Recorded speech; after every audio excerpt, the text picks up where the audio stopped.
Halo guys, welcome back to my YouTube channel. Dengan saya Nabila Zahra. Seperti biasa saya akan menjelaskan satu materi dari logika matematika. Di sini saya akan menjelaskan tentang materi deduksi alami. Gak usah lama-lama, kita langsung masuk aja ke penjelasannya. Check it out.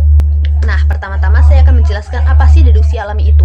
Jadi, deduksi alami adalah pembuktian validitas argumen menggunakan aturan deduksi atau inferensi dan hukum ekuivalensi. Pembuktian dilakukan bertahap, langkah demi langkah, sampai diperoleh formula yang sama dengan kesimpulan argumentasi. Jika diperoleh formula yang berlawanan atau negasi dari kesimpulan, maka argumentasi tidak valid. Jika tidak ditemukan formula yang sama atau berlawanan, maka tidak dapat ditentukan validitasnya. Nah, selanjutnya saya akan menjelaskan aturan-aturan inferensi yang ada di deduksi alami. Yang pertama itu ada modus ponens, di mana F implikasi G, baru F, lalu setelah itu kesimpulannya G. Nah, lebih gampangnya itu kayak gini. Jika F maka G, F benar maka G juga benar. Contohnya itu kayak jika hujan maka jalan basah. Hujan, kesimpulannya ya jalan basah. Seperti itu. Lalu aturan kedua ada modus tollens, di mana F implikasi G, negasi G, maka kesimpulannya negasi F. Nah, lebih gampangnya tuh kayak jika F maka G tidak terjadi, maka F juga tidak terjadi, karena kayak gitu juga kan. Atau apa namanya, tollens di awal materi.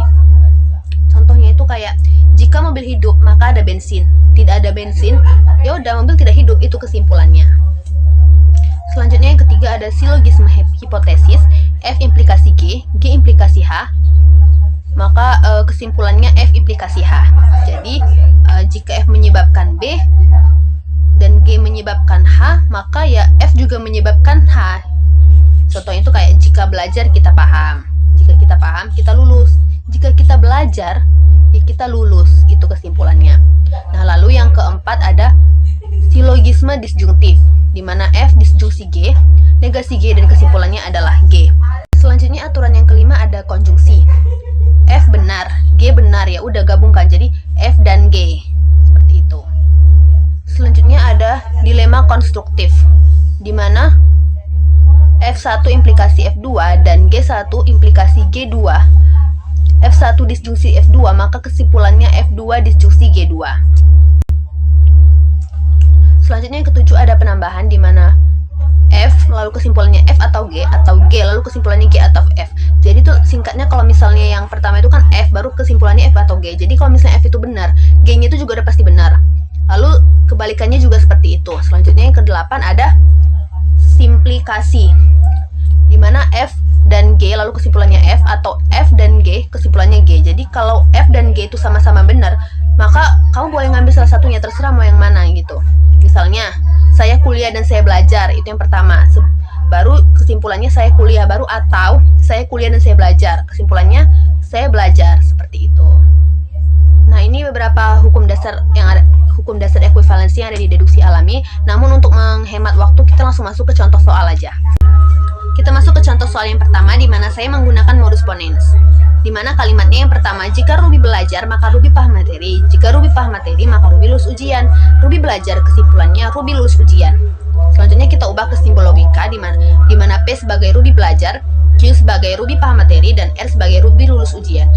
Selanjutnya kita ubah ke premis, di mana premis yang pertama itu P implikasi Q, premis kedua yaitu Q implikasi R, dan premis yang ketiga yaitu P, dan kesimpulannya adalah R.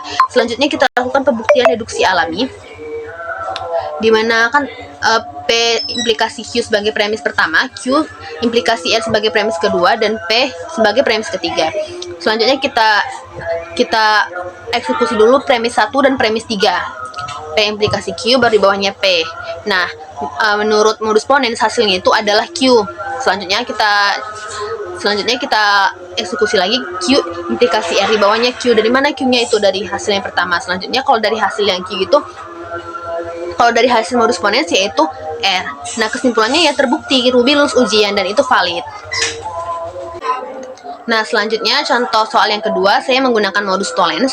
Kalimatnya jika saya bawa kunci maka saya bisa masuk ke rumah, saya tidak bisa masuk ke rumah maka kesimpulannya saya lupa bawa kunci. Pertama-tama kita ubah dulu ke simbol logika, di mana P sebagai saya bawa kunci, Q sebagai saya bisa masuk ke rumah. Selanjutnya kita ubah premisnya, di mana premis pertama yaitu P implikasi Q dan premis kedua yaitu negasi Q, dan kesimpulannya yaitu negasi P. Selanjutnya kita lakukan pembuktian deduksi alami. Kita eksekusi aja langsung duanya karena ini cuma terdiri dari dua premis. Nah, dari modus tollens maka hasilnya itu adalah negasi P. Maka kesimpulannya terbukti, negasi P terbukti karena saya lupa bawa kunci dan itu valid.